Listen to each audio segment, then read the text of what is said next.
What's up, everybody, and welcome to a brand new episode of The Hot Mic here on the Outlaw Nation channel. It is The Hot Mic. That means it is sizzling, no holds barred entertainment. I am the Outlaw John Rocha, joined as always by the Sneider himself, Jeff Sneider. How are you, Jeff? Johnny boy, I'm good, baby. Okay. Oh, the nipple today, friend. Lose sponsors, for God's sake. Oh my God, I've never seen the internet melt down by a single guy before. I know, right? Right? Which part of it is so upsetting? Maybe it was the nudes part. It's the part about sending nudes. Maybe people felt you went a little too far there in that situation. Now, I said nudes are available. There's a difference. Nudes available means you come to me and ask, and there's consent. Okay, you know, I heard the same thing. Someone reached out. One of my advisors. Did they? And they mentioned Harvey Weinstein, and I had to laugh. It was like so absurd, right? Right. No, of course. Yes. It's like, in what universe could a tweet, okay, in which I say nudes available, be construed as Harvey-like behavior? I don't know. It's a good question. Why? Let me ask you, John. Why today are comedians the only people allowed to have a sense of humor? Sometimes not even them. Sometimes not even them. Why is everything that I say taken so literally? It's like very clear that I was joking. Did I show you guys my cock? Believe me, I'll be showing you. I'll be charging you when that happens on OnlyFans. Okay, that doesn't happen on Twitter. You don't get that for free. Yeah. Do men survive on OnlyFans? I mean, I only ever hear about women like Drea De Matteo saying how she paid off her house doing OnlyFans. So I don't know. I don't know. Fucking frankly thrive, but that's neither here nor there. Oh my God, if I could make six figures on OnlyFans, I would do it tomorrow. Are you kidding? We would cheer a woman on, right, for like her sexuality and that, but like a man can't do that anymore. Men can't do that. Men can't have any sexuality whatsoever. Guess what, folks? I'm a sexual person, and life is too short to spend it having bad sex with the wrong person. Hey, you know, okay. It's been said. It's been said. Did you take it? What's so controversial about this? Wait, did you take it down? I don't see it on your Twitter. Did you take it? You took it down? It's not worth it. Like, that's a shame. I still need to be able to get a date in this city, and I've got like comedians being like I've got people like catfishing me on Facebook, like women being like, "Hey, like, why don't you send me that? That's like great." Right.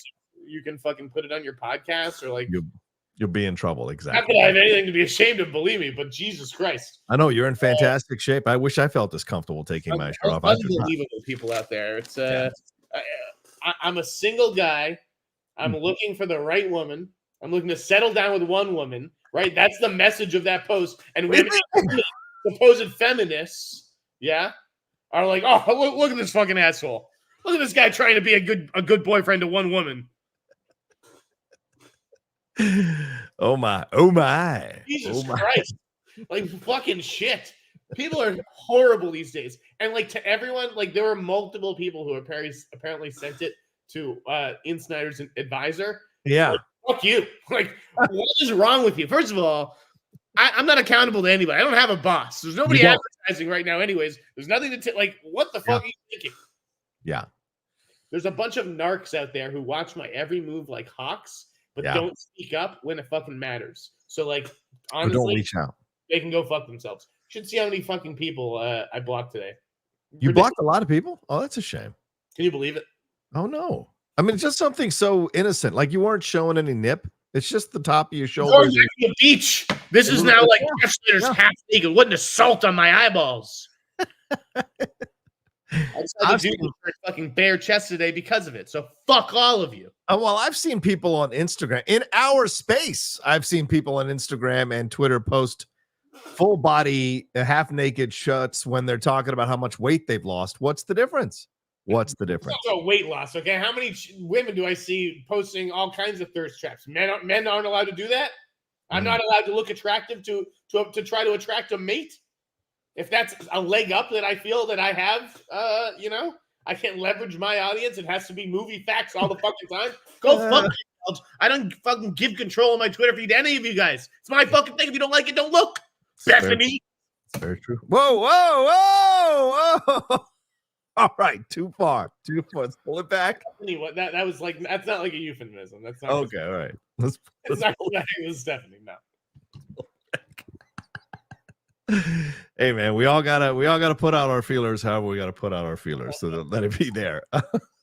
I'm thankfully out of the pool, and we'll never go back to the pool. Hopefully. Yeah. I've 40 referrals on Raya. I still can't get in. They don't want like a celebrity journalist there poking around, so it's like all good, no problem. I've never reported on anybody like having sex. I don't care about people's personal lives. I'm not a fucking paparazzi or tabloid reporter. But like, go ahead, Raya. Fucking ban me. I don't give a shit. Right? This is your Tony Soprano phase, walking around with the white robe, feeding the ducks. That's what I'm looking for. I'm looking for a woman who's going to accept me in my fucking Tony Soprano, and I can just walk down the driveway and get the paper. He's a half-naked man in a bathrobe standing in front of America and asking someone to love him. That's all it is, ladies and gentlemen, for God's sakes. All right. Anyway, so we're starting the show. Thank you to everyone who's joining us live. Almost 300 of you already joining us live. Thanks so much. Please remember, Streamlabs and Superchats are open. You want to send some love to Jeff and his newfound self-expression? Please send in some love and send in some support there. You see the address above Jeff's head. It's also pinned in the chat description of the video as well. So, Jeff, we got a lot to get into here. Let's start off with this big news that you sent me you want to talk about. This is a big Disney animation shakeup. Drew Taylor wrote this article here. Friend of the show, Drew Taylor, though I don't know if you blocked him or not for his comments about your half nail. Okay, you haven't. Good. I don't know who you blocked, so I'm just taking a guess. Drew Taylor. I don't care what anybody fucking says. I'm sorry, I'm sexy. Like anyone who's saying anything is just jealous. It's all these fucking movie bloggers who are frankly unattractive people. They're not, and they probably haven't fucking God knows how long. Like, all due respect to Scott Weinberg, love the guy. You think that guy's going home and fucking at night? Come on. I'm saying nothing on that. Anyway, big Disney animation shakeup. Let's talk about it here. Jennifer Lee, the company's chief creative officer and the director of Frozen and Frozen 2, and apparently Frozen 3, is stepping down and returning to filmmaking full-time. Taking her place effective immediately is Jared Bush, who is currently writing and directing Zootopia 2 for the studio. And he'll be reporting to Disney Entertainment's co-chairman there, Alan Bergman. Bush will oversee the creative output of the animation studio, including its film series and associated projects. Jeff, this is a hell of a rise for Jared Bush here. I mean, he just started. He was doing animation, but like his first project was like 2014. In 9 years, he has been elevated all the way up to being the chief creative officer here. Fascinating rise for this Jared Bush person. What are your thoughts on this? What are your thoughts about Jennifer Lee stepping down to go work on Frozen 3? Currently, she was. We'll talk about what she was in charge of for the last few years. But what do you think about this shakeup? I don't like it. Oh wow. Okay. Why? What does it say to you? It's not that I don't like it. I mean, that's what you said. Jennifer Lee can't like stay in that position forever. Mm-hmm. Right? And she was needed to go back to do Frozen 3 or whatnot. Yeah. But I have a hard time taking creatives and making them something that they're not. We're seeing that with James Gunn, right? That's about to happen with James Gunn. Yeah, but James Gunn brought a partner along because he knew, like, at the end of the day, I'm a filmmaker and I'm going to go direct films. And so, like, yeah, I want to have this role and this input, but like, Peter's got to be there to mind the story. Right. Good point. And so, yeah, that's how I sort of feel about this. Like, you can't take like a screenwriter and say you're now like a big executive. It doesn't. I don't think it necessarily works. Okay. I don't necessarily work with Jennifer Lee. Mm-hmm. But at the same time, it's like, well, who do you want in these roles if not creatives, right? Like, yeah, but it's an odd situation, isn't it, Jeff? It's like going from a waiter to the manager of the restaurant, then going back to being a waiter. Like, it's a little bit like that in that, to make it more of a ground-based kind of comparison, because Jennifer took over in 2018 after the John Lasseter stuff. Her and Pete Docter, right? It was like a co-taking over of things. And under her stewardship, she was still working on Frozen 2 at the time when she took over, but Raya and the Last Dragon, COVID, the stops, the shortages, the strikes, Encanto, Strange World, what happened with that, Wish, all this stuff. But then, of course, Inside Out 2 blows up like crazy. Biggest money-making animated film ever. So it's a bit of a uneven record, but most people, when they get to that level, just go to the next studio at that level. Does this also speak about animation, that there aren't that many jobs anymore? Animation is constricting a little bit, as we saw from we're going to talk about the Pixar situation. And so for her, it was too much. I did what I had to do, and I'm stepping down, going back to doing something that makes me happy. Exiting, I think it was the right time for that, John. Okay. I'm just saying, like, why not like a producer? Why isn't there like a Katzenberg? You know, like what is Katzenberg even doing right now? Like, I'm counting his money, probably. I mean, yeah, he doesn't need a job like that. Yeah, that's the rest that comes with it. So what you're saying is it's the Jennifer side of it you're okay with. It's the elevating of Jared Bush that you're not 100% on board with. It's not even Jared Bush specifically. It's just like, does it need to be a filmmaker, or do you just need like a Kevin Feige? Like Kevin Feige's not a director. He's not a writer. Right. He may basically direct these movies. And he may, basically write them as well. Yeah. But he's a producer, right? And I wish that was sort of what they hired. Like, who's producing these Pixar and Disney movies, and why wasn't it that person as opposed to like a filmmaker? Right. Okay. Well, then let's look at the situation here with Disney Animation in this way. I mean, does this elevation mean that they essentially have plans for the studio? Do you think Jared Bush is going to be the one being like, okay, here's what I think we should do, here's where I think we should go? Yeah. Or do you think because he's more of would he be the junior to Pete Docter Sr.? Like, how would that work in terms of working together? Or is he only reporting directly to Bergman here? Is that the situation? I mean, do you think? Wait, who was the other guy you said? Wasn't it Jennifer and Pete Docter who took over together to run things after Lasseter? Running Pixar? Huh? That's what, but I mean, working together though in the animation. He would have say over what Disney Animation makes. Okay. So Jared Bush now will be the creative direction of Disney Animation going forward. Right, exactly, which is a different label than Pixar. And I'm sure that the brain trust maybe weighs in on each other's stuff from time to time. But yeah, those are separate divisions. So yeah, he would be the guy influencing the direction and overseeing everything. Yeah. Well, I mean, he certainly made his bones, as I said, 2014, Pen Zero, Part-Time Hero, he released that. But in the same year, he joined the creative leadership of Walt Disney Animation Studios, and he would help out on Big Hero 6. Then in 2016, he co-directed Zootopia. He wrote Moana, and now he's working on Moana 2, while also working on Zootopia 2. So clearly steeped in the Disney animation side of things. And they must have seen something, right? Something really positive and strong to go forward with him. And as you just said here, do you think Jennifer also kind of hit her wall? Like, look, I took over after the Lasseter thing. I was a woman, yet you put me in that position. Yes, because I earned it, but also because, the allegations, if I'm being a bit cynical, the allegations towards Lasseter, you put a woman in charge, you're saying you're creating a new environment for people to come and create stuff. There were still issues, as we saw with Rashida Jones and in one of those movies, and issues with that. But like, they were essentially going new direction. So do you think Jennifer was like, I've done what I can for 6 years. It's too much now. I want to go work and have fun just doing this. Somebody else take it over. That's what she is at the end of the day. Yeah. And she's like, it's time to make Frozen 3. Yeah. Should I give that to somebody else? Should James Gunn give Superman to somebody else? Right. Exactly. Right. Yeah. You go back and you make it yourself. Yeah. Well, I mean, you got to do what's best for you. And for her, maybe she figures out this is the right move for her, and clearly they must see something in Bush. No, John, you do what's best for the movie. All right, fair. Not everyone does that, but okay. That's fair. Is James Gunn the best for the movie? For Superman? Yes. Is Jennifer Lee the best person for Frozen 3? And 4, apparently, which I didn't know they had announced. Is she or not? Yeah, I guess so. Yes, sure. So then there you go. Right? It's not like we're just like shoehorning these people into roles that they're not. No, I know, but you're walking away from a massive job to just go make a movie. Just go make a movie. Like that's what you came out here to do. That's your job. You didn't come out here to fucking run a company. You came out here to make movies. Yeah. And that's what it seems to be. Is like she did her time.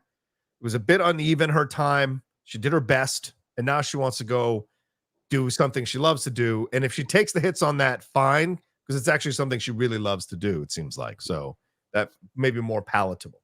Anything more to say on this? Anything more that you want to hit on or anything? Or just say anything about Disney Animation to make this move at this time? Anything to be gleaned from this? I think there should be a Jeff Sneider Disney animated movie. I mean, the adventures of Jeff Sneider. I could be a little mouse who gets into all kinds of trouble. Woohoo! Lord God Almighty. Can you imagine? Can you imagine? Jason Statham. Would that make me sexier? Have you seen that comedian that can do a Jason Statham imitation? He pitched him like a librarian. It's the best. Cameron Logston? Yeah, I think is what it was. He's great. All right. So anything more to say on this, or shall we move on? Dude, let's keep these fucking trains. Okay. Let's chug it. Let's keep going. Let's move into the PIXAR situation then, since we just talked about Disney Animation starting strong. Get it up, Johnny. Keep sending up your Streamlabs super chats, everybody. Send in your love, for God's sakes. Jeff's half naked. Give him some love. All right. Uniform clothes. We need shirts. Boy, this was a tough read, man. Allison Steadman wrote this one on IGN. What?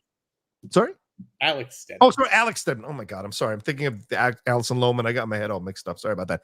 Alex Steadman wrote this fantastically incisive and in-depth article on IGN talking about some of the controversial and toxic working conditions going on behind the scenes at PIXAR in them releasing Inside Out 2 and Elio, and how some of those staff that has been fired or been laid off, the manner in which they were laid off, the fact that they didn't qualify for bonuses. This is a really tough read. But once again, something we said, I think last week, you mess with the mouse. Like, the mouse is ruthless when the mouse wants to be ruthless. Don't get the content confused with the business side of things. And reading this, Jeff, I'm not going to lie to you, it brought back a little bit of what happened with some of us over at Collider when we got let go, got locked out of our emails, got told we weren't going to get a certain amount of money or whatever. And so there was a lot of similarities to that. So fascinating stuff to read this situation and read what happened here, but kind of surprising for me, because I've always seen PIXAR as kind of its own thing, but there's a lot that was revealed and caring, and certainly there's mental health stuff and physical health stuff that they offer benefits for, but you don't get paid at a high amount. The bonus is supposed to make up for that payment, and they're not unionized, these workers. So there was a lot throughout this article that I was really surprised by. What stood out to you from some of this article and the toxic working conditions behind the scenes? Don't give me the Amy Pascal thing. Don't even with that. You can't possibly think that in this situation, for God's sakes. I think that this is standard operating procedure in Hollywood. It's awful, right? This is a terrible town full of terrible people, and the corporations don't give a fuck about you whatsoever. Yep. I think there's a reason that the word is called bonus. Right? Sure. It's a bonus. Do I think it's horrible that they let people work up until, and then now we strip you of your job and now you're no longer eligible for the bonus that you already earned, right? Yeah. Like we did. Like, we already promoted above the line, which we got to change the thumbnail, Johnny, on Apple Podcasts. It still says, yeah, we'll do. Sorry about that. But it's like, we already promoted you above the line. You owe us the money. Right. And these people did the work that merits the bonus, right? Whether they're there when it's time to collect the bonus or not. Right. So they deserve the bonus. Yeah. But that is what it is, a bonus. Yep. It's not like they just didn't receive money. Like, we did not receive money. Right. It's tough for me. It's tough because I've never been at one of those jobs, John, where it's like, here's a gigantic $30,000 or $40,000 bonus, which no shit. If you were like one of these artists, that you would come to rely on it. Yeah. Right. And that's the thing. These people are relying on this bonus. It's not just like, I'm rich and now I get to be even more rich. Right. This is part of the expected compensation when they sign on. And like they said, they were being undercompensated. Yeah. For Emeryville. Yes. Right? For working in that area, in that sector. Yeah. So yeah, it's terrible. But I do think that this is par for the course. That things are not likely to change. In fact, they're only going to get worse. And if you don't like it, what happens is they outsource your job to either Canada or these days to India. Yeah. Yeah. And, you know, when you look at this kind of thing, it is easy to be like, oh, this is bad, this is bad, this is bad. But you've also got to look at, well, how many of these workers knew this going into the situation? How many of the workers had been there through a layoff or were maybe given a heads up that they wouldn't qualify for the bonus? Or were they legitimately blindsided? You know, Drew said he interviewed 10 people under a condition of anonymity. But, you know, did they... I want to know if they knew ahead of time and they're just maybe saying this stuff now because it makes their situation look a little more like make you sympathize with them and then make you like kind of have an issue with PIXAR, because across the board he said that all of them were very positive about Pete Docter, even though there's a bit of a quote hero like worship, which happens in all businesses regardless of where you put a business up. If a person is consistently correct or consistently good, then it naturally engender this kind of following, because most people are supremely insecure. Most people don't think they're that great at what they do. And so when they see someone who is, they gravitate to that because they find a sense of like respect for that, or a sense of like, wow, I wish I could be like that, you know? And so you see that in this situation, but like at the end, how many of them really knew this was going to happen? How many of them were aware of it? Because if they weren't, the bonus thing, I don't know how you can't sue on that, you know, that you were promised a certain thing and what have you, and you signed the contract and so you're going to get it. But I would like to see if they knew that they earned it, right? That they did the work that earned it. Yeah. And it sucks that you have to be there at a certain date, even after you've done that work to collect it. Right. It's a scam. It's all just a fucking scam, and it's bullshit. And it is time to fight back. But like, you know, they were paid overtime. John, I've been a reporter where, okay, I got off at 7-8 o'clock. Now it's 11 o'clock. And guess what? Tom Hanks has COVID. That just broke out of Australia, right? That came off the Elvis set, right? Right. Do you think I get paid overtime jumping on that story at 11 o'clock at night? No, you don't. No, you don't. So it's hard for me. Like, I understand because my heart goes out to the crew, and I understand how much money these companies are making off their labor. Right. It's like over. You guys have health benefits, 401ks, like you know, a lot of you do. Like, you know, a lot of them have benefits and all this kind of stuff. And I haven't had that in a while. I'm not trying to like sound resentful or angry or take it out on these people. Right. But I think that they also need to count their blessings working in the entertainment industry, which is volatile. Yeah, I think that's the thing at the end of the day is like, well, is this ever going to change? Because a lot of, as you said, a lot of the studios, what they're looking at is the bottom line, right? And a lot of businesses, right? It's not even just studios, businesses. And so they're willing to cut anyone or cut at any time in order to keep the business alive. I mean, some of the layoffs that they highlight in this article include a person who saved in Toy Story 2 after it was deleted from from the servers. That credit still wasn't enough to keep the person at the job. And so you look at this and you wonder how much of this is that happens all the time, John, too. Like people who get fired and then it's like, oh shit, Andy was the only guy who knew how to do that. Hey, can we get him back in here? And they bring him back in. They show someone how to do it. Yeah. And it's like, you sure you don't want me to just stick around and do this? Or like, no, sorry. Like, thanks for coming back in, though. We appreciate it. Like, and that's it. Yeah. I think what bothers me is seeing some people classify what Pete Docter had being unaware of what happened, being unaware of how this all went down, and saying, like, oh, we want to do this the same way. We want to do Elio exactly the same way we did Inside Out, too. Do you think there's a bit of convenient, plausible deniability certain people at the top have so they don't have to look at the issues going on? Do you think they ignore it? It's like, oh, y'all should be happy to have a job. Do you think there's an element of that in ignoring the conditions, the working conditions, and what they're asking them to do, working 7 days a week? That's what this entire industry is predicated on. It's like, you should feel lucky to be here. There's so many people who would change jobs with you in a heartbeat for half as much money, right? And so that's why you should undervalue yourself. And that's why I'm just like, fuck it. Like, I'm not doing that anymore. Yeah.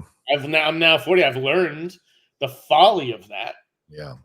Because these companies don't give a fuck about you. Oh, so if no. you're an amazing artist and an amazing 3D artist, like, it's tough for me to say go make your own movie. Like, you can't just like do that. Yeah. You know, but well, that's why I don't have, like, I remember when I was younger, I used to have issues with, like, say, sports, right? An athlete signing a certain contract, and then it causes the team to raise ticket prices or not get certain players.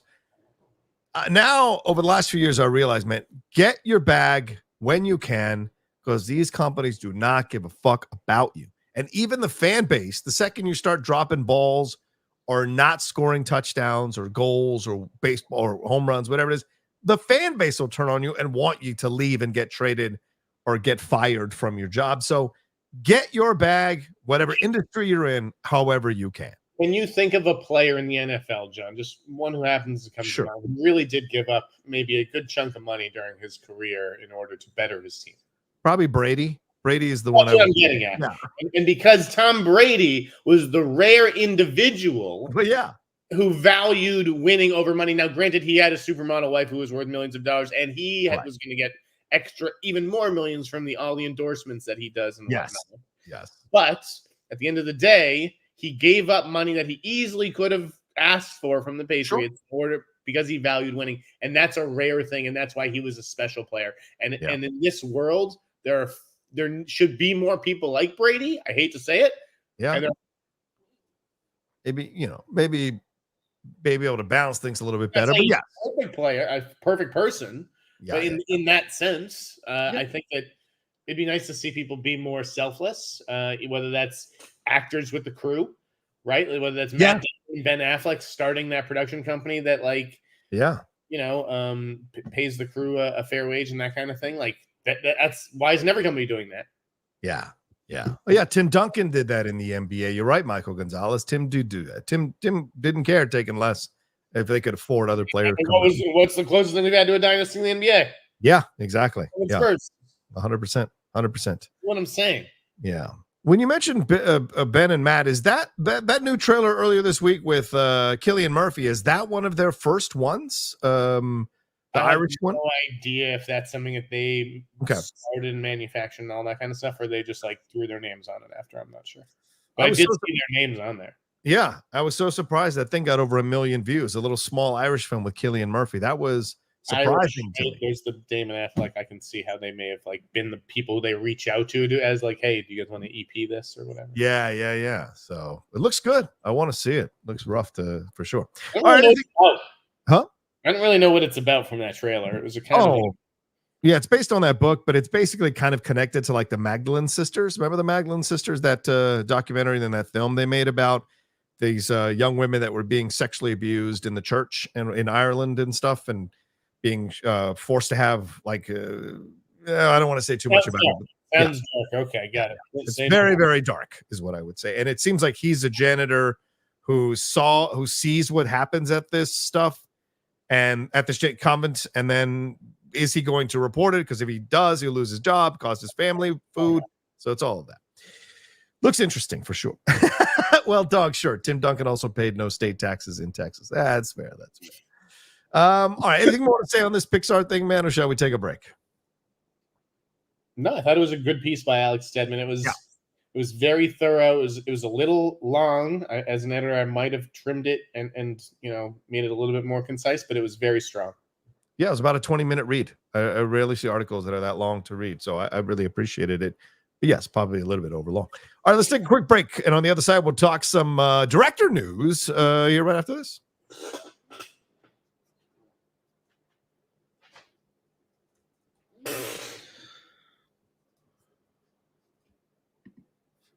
All right, let's bring it back, Jeff. Let's talk about the story here that apparently broke this week from one Jeff Sneider and other people. Zack Cregger, the director who did 2022's Barbarian, a wild horror film if you haven't seen it, apparently is possibly looking at a remake of Clue. What can you tell us about this, Jeff? The Sneider, you're the one that broke this story. What can you tell us about this? Yeah, I mean, I think it makes sense. I think that doing a big piece of IP for him makes sense. Okay. This is the right IP. It's not going to Marvel. It's not going to Disney or Star Wars or DC or any of that stuff. Yeah. Right. It's time to do a big IP movie, but it's also, do it your way on your terms. Obviously, he sparked a bidding war with Weapons, so like he got paid. He Right. may like been paid like a big studio movie basically on Weapons, Right. because of the demand, and he is a talent magnet. And Weapons, I've read, and it's really good. I don't care if it's opening in January. Like, people will be like, "Well, how can you be excited for Weapons when you accuse Mickey 17 of opening in late January, and that's why it's bad because of that." Like, these are two different things. Right. I don't base it on a release date. In fact, I base it on what I saw and what I read. And Weapons is going to be really cool. So, Creggar doing Clue. It's a murder mystery. He's got 2 dark genre movies. Makes sense. But do you think it's going to be a dark Clue? Or is it going to be more of that tongue-in-cheek camp? He's also one of the whitest kids right? Yeah. He has a comedy background. He literally has a comedy background, and then he went into horror. So he's the perfect mix of someone who can do, comedy that's like a game night with like a mystery to it. And do you think it'll be a dark comedy? Like more like what's the one with Samara Weaving with the wife, the bride one? That's not a comedy. What? I laughed all through that movie. What are you talking? That's a comedic horror movie. That's not what I mean. But it's a horror movie at the end. Okay. It's just a horror movie that's funny, like a Scream. Gotcha. That's not like a Scream, a comedy, because it's funny. It's a good question. No. Good question. No. Good debate. So yeah. Well, The Bear's a comedy, so I mean, like Game Night is a comedy, obviously, but it's also a mystery, and there's suspense to it. And so you think it would be more that vein, Game Night? I think that has to be the model. I thought Game Night was fantastic, and Clue would be lucky to be as good as that movie. Yeah, I thought Game Night was good as well. So, do you think he'll write it as well, or do you think he'll bring in somebody? No, sorry, it's Shay Hatton who is going to write the script. Okay, all right. Shay Hatton wrote John Wick Chapter 3 and 4. He did Army of the Dead, and he did the Rebel Moon movies. Ooh. So it's a bit of a different sort of thing for him. Like I was in, and then I was out. I was in. But like he is a guy who likes big studio movies. Okay. With big ensembles. And I think that is sort of what this is, right? You need someone who's going to be able to balance all these star parts, if you will. What are we looking at with Zack Cregger right now? I mean, to attract a cast like he's cast for Weapons, are we opening the door to a Clue full of like some of the top of the line A-list actors, possibly? What do you like as a third feature? The first feature doing so well, $45 million on a $4.5 million budget. Then the second feature attracting people like Josh Brolin and Julia Garner and Alden Ehrenreich, Benedict Wong, Brian Tyree Henry. That's a great cast. What do you anticipate for Clue? Do you think he's going to get some of the top of the line A-list acting talent to take a chance on a remake like this, on an IP remake? I mean, I think it's going to be like a Game Night style cast. That was Rachel McAdams, Jason Bateman, that level, Jesse Plemons, Kyle Chandler, Michael C. Hall. Like that was a pretty good ensemble with a couple of up and comers sprinkled in, right? Yeah. Like Billy Magnuson, right? And right. I forgot about that, Magnuson. Yeah. So, okay. That's the formula. I think it's everybody wants the new Knives Out, right? And so for me, that should be the model. Okay. It needs to be Sony's version of Knives Out based on Clue. Could it be Bill Skarsgård? So Paul Walter Hauser called me out on Twitter. Well, I looked at how Bill Skarsgård obviously played another famous Tim Curry role. Yes. Right? So he worked with Zack Cregger on Barbarian. Yes. He also be Wadsworth. And I didn't see that at all. But Paul Walter Hauser was like, if you've seen Bill and Villains, which I had, and I'm not a big Villains fan, if you've seen that movie, he can do it. Paul Walter Hauser calling you out. I'd like to see Paul Walter Hauser as. Who? Could he be Colonel Mustard? Could he be Professor Plum? Maybe Professor Plum. I can see. He's not. He's too young for Colonel Mustard. Ewok has an interesting commentary. And he says Pedro Pascal dropped out of Weapons. Cast him as Colonel Mustard. That's a younger approach, don't you think? That's the kind of thing that's going to get this movie across the finish line. Yeah, for sure. Like that's going to Sony's going to be like, yes, green light. Now I don't know. Do you think? Personally, I don't think Pedro Pascal is doing Colonel Mustard in the Clue movie. But do you think that this is going to be a remake of the movie, or do you think this is going to be a whole new approach? Whole new approach to the game. Oh, okay. You can't do the same thing as the movie. For people looking for someone to play the Colleen Camp character, that's not going to happen, is what you're saying. I have no idea. But I nominate Scarlett Johansson. I think she'd be fantastic playing that character. Imagine Adria Joan as Miss Scarlet or something. Yep.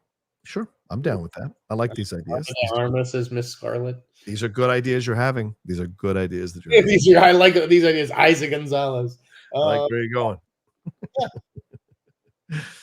Oh, Danny McBride. Yeah, he could use something. I haven't seen Danny in much. He could use something. All right, so we'll see what happens. Zack Cregger, Clue. We'll see if this actually crosses the finish line and gets made. We will see. But good stuff there, Jeff. Let's move on to some more director news. James Cameron has apparently purchased the rights to Charles Pellegrino's forthcoming book here, Ghosts of Hiroshima, which he is committed to using that book and Pellegrino's 2015 book, The Last Train from Hiroshima, as the basis for a film he will shoot as soon as Avatar production permits. He said they will be combined into one, quote, uncompromising theatrical film, unquote. This is a fascinating thing because the film focuses in part on a true story of a Japanese man during World War II who survived the atomic blast at Hiroshima, got on a train to Nagasaki, and then survived the nuclear explosion in that city. And it's got the book itself has voices of the bomb survivors and some interesting forensic archaeology as a part of this as well. So this is an interesting turn for James Cameron to take. A, do you think this is going to happen because of these? We're going to have 7 Avatar movies. And B, do you like him going in this direction? What are your thoughts on this? John, let me ask you, when did James Cameron say, I'm the king of the world? 1997, Titanic. But when? Well, 98, probably when he won the Oscar. Yeah, when he won the Oscar. That's the point. Okay. Right. It wasn't when he when he became the highest grossing movie of all time. No, right. Maybe he yelled at in his mansion at Brentwood when the numbers okay. But it was when he won the Oscar. And I think that is what James Cameron wants to do again. Oh. That's so right. Do you think he saw Oppenheimer and he's like, I'm going to make my own Oppenheimer in around the same time, but from the Japanese point of view? Is that what you think? I just think that he's ready to get back in the Oscar game. I think if he knows that no matter how good these Avatar sequels are, yeah, and they may all get nominated, right? Sure. I think special effects. 2 was nominated. Right. Well, I think 2 was nominated for Best Picture. No. Oh yeah, I guess it was. Yeah, good point. But it's not going to win. All these movies could get nominated for Best Picture. Sure. None of them are winning. Right. Exactly. Right. Avatar was as close as he was gonna get. Right. And he got beat by his ex-wife. Yes, he did. So if you want to win the big one again and you want to be the king of the world again, it's not about topping your own box office records or whatever. Yeah. It's about getting back on that Oscar stage in front of everybody. So I think it's fascinating. He said in one of the quotes here to Deadline, I met Tsutomu Yamaguchi, who's a survivor of both Hiroshima and Nagasaki, just days before he died. He was in the hospital. He was handing the baton of his personal story to us, so I have to do it. I can't turn away from it. First of all, that's such a perfect James Cameron quote that he's like, he handed this baton of his story onto us. I have a responsibility. I am an important filmmaker, and I have a responsibility to tell this story. This is absolutely perfect narrative for the James Cameron legendary hubris as a director. So I find this to be so fascinating. But I also think, brother, this might be the biggest test for him. Because one of the things about Cameron's films, sometimes it's some of the emotional stuff doesn't work. Some of the character narratives don't 100% land. This is going, I mean, Titanic, people made fun of the script all day and all night, even though it won Best Picture. So do we think this is maybe a more mature James Cameron? Cameron's learned the lessons, and he's going to maybe deliver the greatest film of his career. I think every director sets out to make the greatest film of their career. That, especially someone like James Cameron. Like, for him, life is too short to not even try to do that, right? He's not just like banging out movies for the sake of it. So no, you're right. He doesn't have to. Yeah, I think he's gonna try to dazzle us all and hopefully tell this story from a fresh perspective and visually blow us away.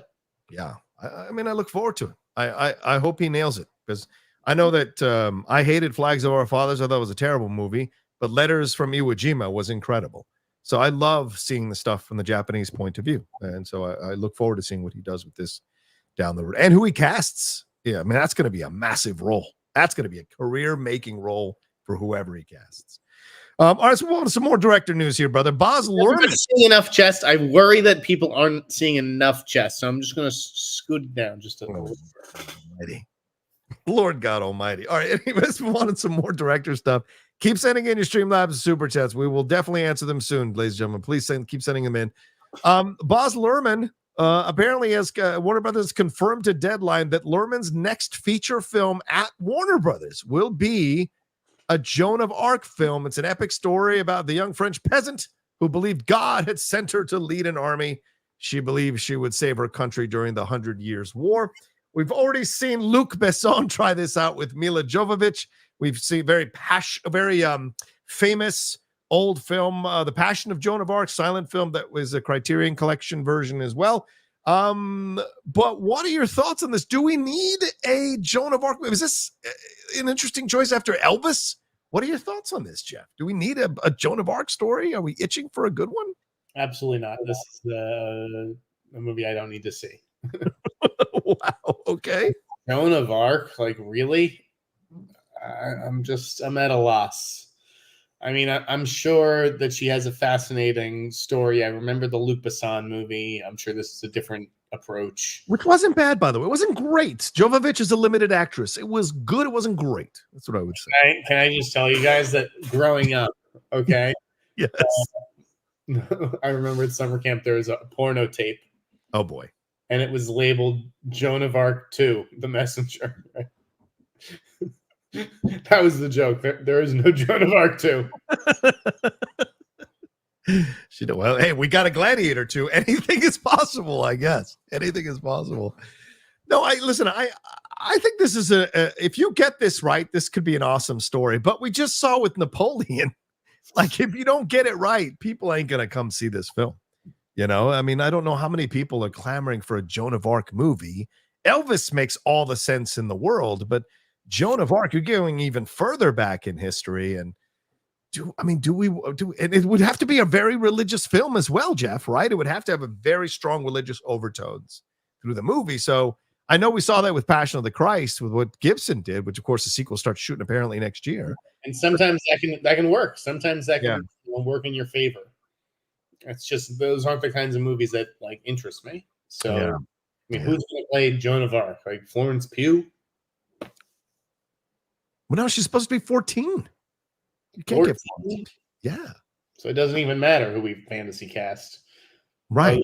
Other than the girl from Once Upon a Time in Hollywood. You know anybody who's 14? Like, who gives a shit? She's probably 11 years old, the girl that's going to play it right now. She's probably 11, 12 years old right now, the girl who's going to play it. So fascinating. Joan of Arc, but it's a horror movie. Yeah, okay. Anyway, I think that was called Carrie. It was basically Carrie. So it's a fascinating decision, brother. I don't know if I'm 100% on board either, but I do like the Joan of Arc story. Having grown up Catholic, I obviously aware of it, but like I've never seen it really work except for that silent film. So I'd be in a while. I'll give him that, and it is like kind of distinctly, like, I don't know.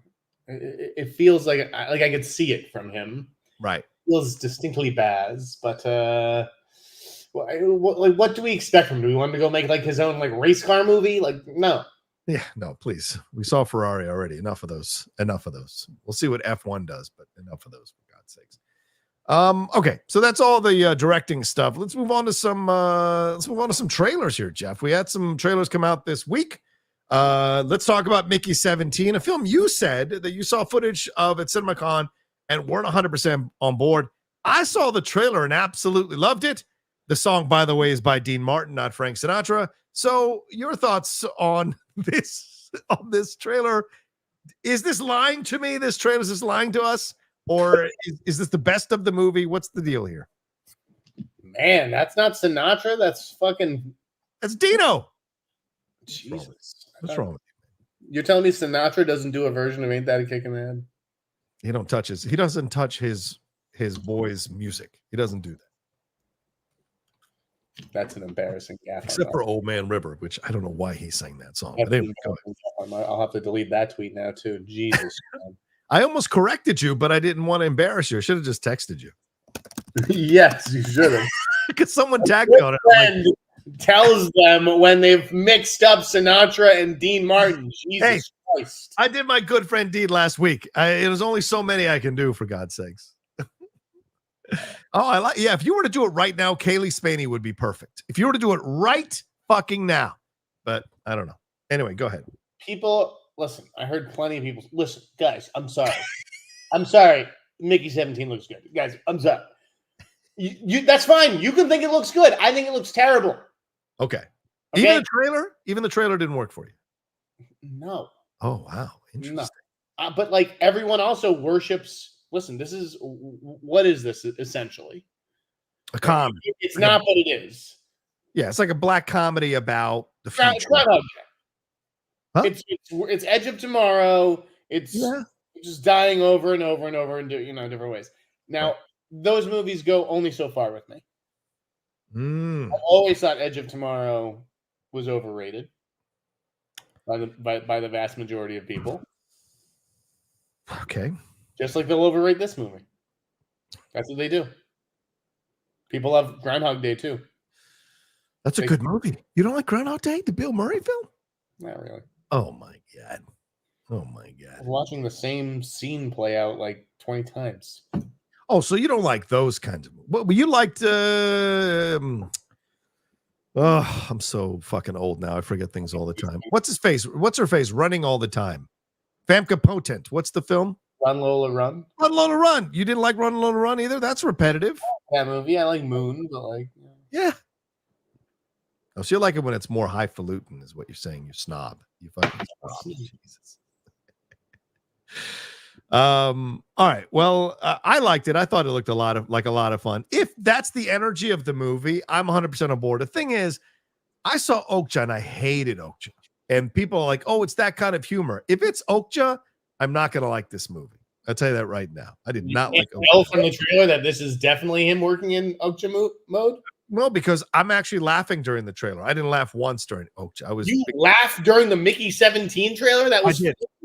You can watch my reaction right now. Plug. You can watch my reaction. It's on the channel right now. I'm laughing through it. What could be funny in that? First of all, his voice is super hilarious. His voice is hilarious indeed. Not in the right way. Second of all, when I forget the actress's name, when she's looking at both of them, she's like, "This is gonna be great." That was funny. Just the idea that she's excited to have a threesome with two dudes who look exactly the same. So I thought that was funny. Okay. Blitz. How about this Blitz trailer from Steve McQueen with Saoirse Ronan?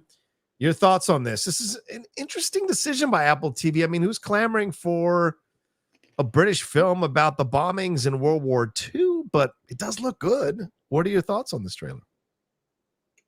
I thought it looked really good.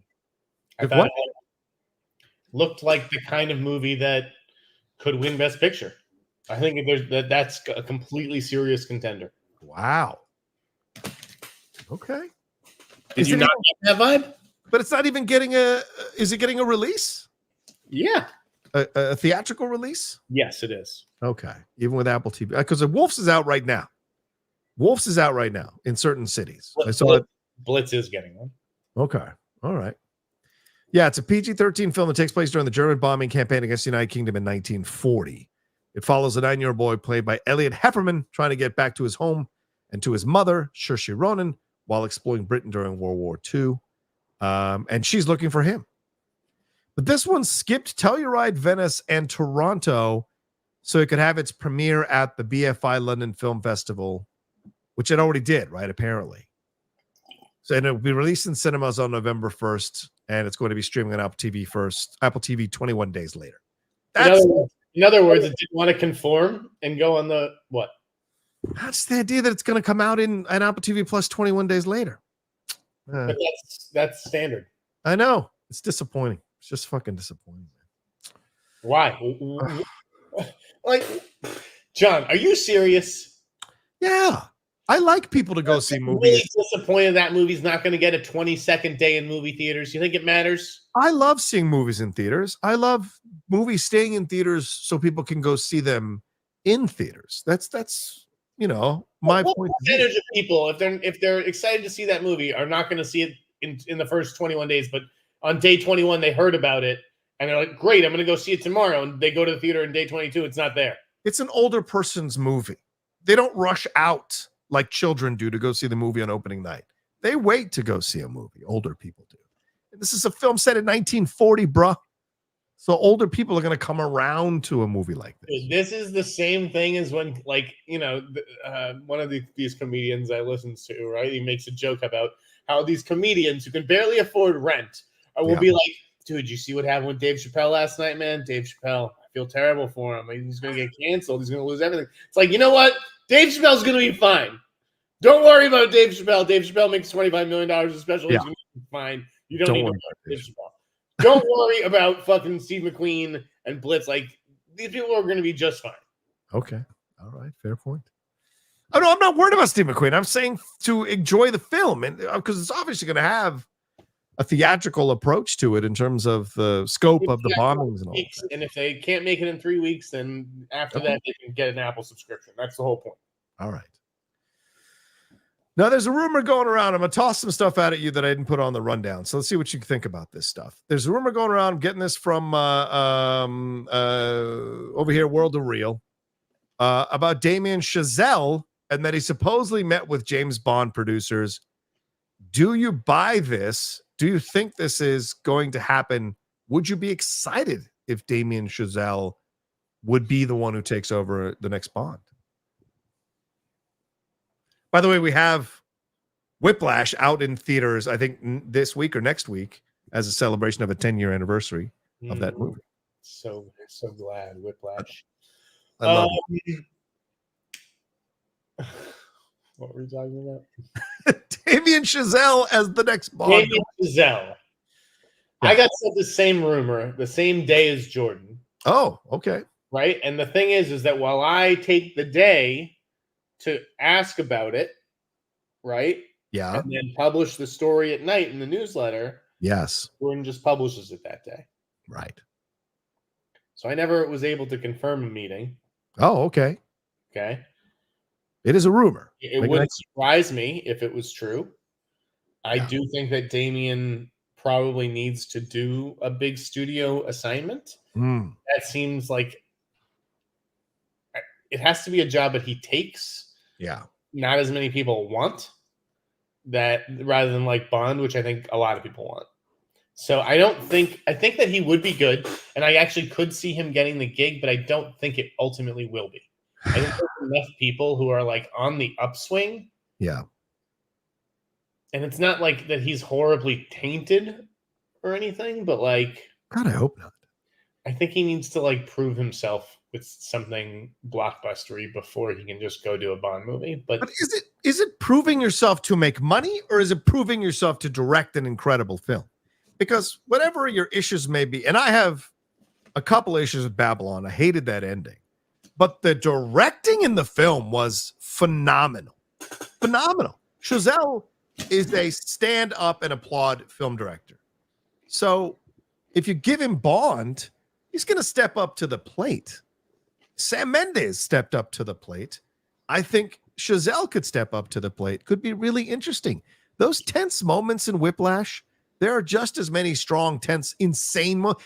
I mean, the Elijah Wood, that whole Elijah Wood sequence in Babylon, that's a Bond villain. That's a fucking Bond villain. And so to me, I can see the seeds of what kind of Bond film he would make. And I think he'd be an incredible Bond director if they went with him.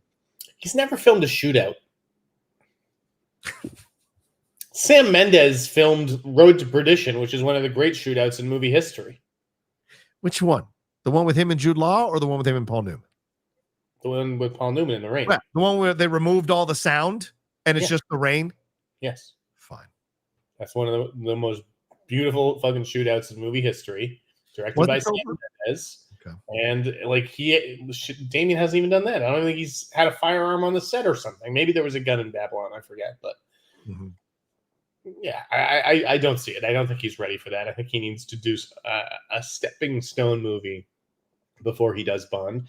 And that's the thing. It's like, I'm not going to fucking report on Bond directors anymore until they narrow down the list, because everyone's just trying to feed me this person met and this, like that's what they do in Hollywood. They take fucking meetings. It used to be newsworthy. Fair enough. But yeah, I can't just like, if I break some meetings, that's one thing, but I'm not going to be reporting on other meetings. Okay. Just wanted to get your thoughts on it. All good. It was a good discussion. Okay. I'm saying as a reporter, I'm just like, I've thrown out a few names at this point. Let's wait to see what happens first. Well, what about this Matchbox film? Are you excited about this? Do we need a Matchbox Cars film, brother? I mean, is this the IP gone insane? The IP pursuit? What is this? Are you excited about this? I mean, Sam Hargrave being a part of this, does this excite you at all? I mean, I like Extraction. He's a good director. Yeah, he's the guy who's filmed shootouts. But give him Bond. He's an up and coming action director. You know, I think that he's like a kind of a get for this kind of project. Like, you know, they've tried to do something like this for a while. Yeah. Right. I mean, how long have they been working on that Hot Wheels movie? Yeah. True. Very true. So, like, who knows if this ultimately does come to fruition? But I think with Cena cast, it would seem to be enough, you know, to get them across the starting line. Yeah. I just don't really know what the movie is. Like, you know, all we know is that it's about little ass cars. That's true. That's actually a really good point. Yeah, what's the way into this? And I don't know, man. Matchbox, I feel like we're going way too insane. And by the way, this is being produced by Skydance. So do you think this is an automatic Paramount release? Or is there a separation? No, I think that this is exactly the kind of movie that Paramount likes to make and knows how to market. Okay. Yeah, David Cogshaw and Jonathan Tropper are penning the script. Another Jonathan Tropper script, for God's sakes. So interesting. I just don't know if a Matchbox, but maybe we're in that place now, Matchbox, rather. We're in that place now of like, we want car movies, right? F1 coming. We want car movies. I guess. Listen, this week, I've been sick. Okay. And I have nonetheless had 4 interviews. Wow. With story analysts. Okay. I'm writing something for the Editors Guild's magazine. Nice. It's a freelance piece. And it's been fascinating listening to story analysts all week. And just like them bemoaning Hollywood's reliance on IP and its you know, lack of risk taking, and so yeah, it's just a grim time right now. And I do think things will cycle back, but right now it's pretty bad out there. Yeah, and it seems like that's for the big studios, because I mean, clearly we're still getting some pretty fantastic independent films, right, from these independent film studios. I mean, just like journalism or almost anything else, it's all better outside of the system. Yeah. That's why Sean Baker has resisted joining the system. I mean, who's resisted? Say it again. Sean Baker, the director of Honora. Right. I mean, because like this weekend, there's a few things that are out there for people to watch. Never Let Go. That's a new film. Speak No Evil came out last week. Transformers 1. So there's even, if you want to go to Am I Racist thing, if you want to go to that Daily Wire thing, there's enough choices now. It's starting to pick up, it seems like, a little bit. What's going on? Studios don't, just make bad movies. That's not true. Obviously, they certainly make some good ones. But I do think that the best is still coming from, the independent system. And yeah. Fuck, man, I'm going to be busy this weekend. There's so much shit to watch. I should take tomorrow off, although I have to do something in the morning for Penguin. I should take tomorrow off. All right, anyway. All right, let's take a break. We're at the hour mark. And on the other side, we'll hit a couple more things and then get to you all Streamlabs. Questions in. I want to answer some questions, Johnny boy. You want to skip the stories and get to the questions? No, I want to talk about trail. Oh, yes. So like we can mix them up. We can do like half questions and then back and then. Sounds good. All right, we'll be right back right after this.